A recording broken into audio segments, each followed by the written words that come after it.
les deux bâtiments, donc on va dire les deux maquettes, ont tous les deux la même hauteur, sont constitués d'un même matériau.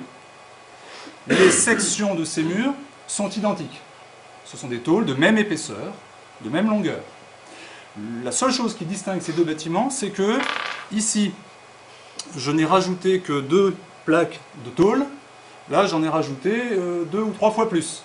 Donc le paramètre qui les distingue, c'est la masse. Je fais de la statique. Est-ce que la masse est un des paramètres de la raideur? Non, la masse n'est pas un paramètre de la raideur, c'est un des paramètres de l'oscillation libre. Ça veut dire que si ça n'est pas un paramètre de la raideur, quand j'exerce une force horizontale sur cette structure, elle se déplace de x, et quand j'exerce la même force, la structure se déplace du même x. Par contre, si je regarde maintenant 2 maquettes différentes, en statique encore. Là, le paramètre qui varie, c'est la longueur des éléments porteurs. En statique, la longueur est un paramètre très important de la raideur, puisqu'on a vu qu'il intervenait au cube. La raideur est de type n, e, i sur l cube.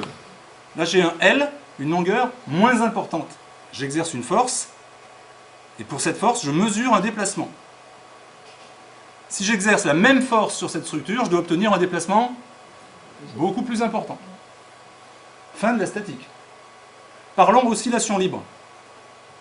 Si je parle oscillation libre, je fais un essai, on disait, au lâcher. J'écarte de la position d'équilibre, je lâche, la structure est en oscillation libre. Et je vois une période, le temps que met la structure pour faire un aller-retour.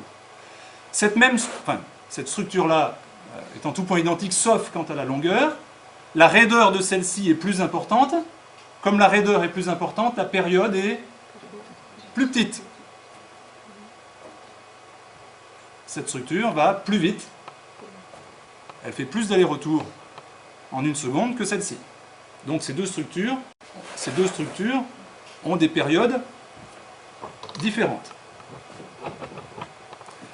C'est d'oscillation libre. Je reprends les masses.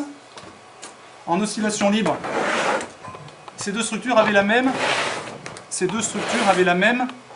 raideur. D'accord? Est-ce qu'elles ont les mêmes périodes? Non, parce qu'elles n'ont pas les mêmes masses. Alors j'écarte la moins chargée de sa position d'équilibre, et elle oscille avec une certaine période. J'écarte celle-ci de sa position d'équilibre, et elle oscille avec une période plus grande. Alors, regardons ce qui se passe en oscillation forcée. Ces deux structures ont la même raideur, elles n'ont pas les mêmes périodes. Le plateau se soulève quand même un petit peu.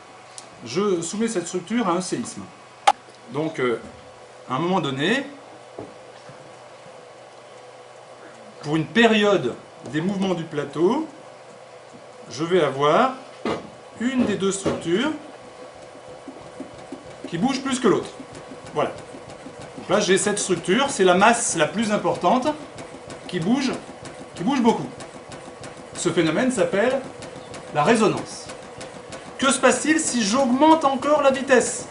J'augmente la vitesse du plateau, hein. Celle-ci s'est calmée.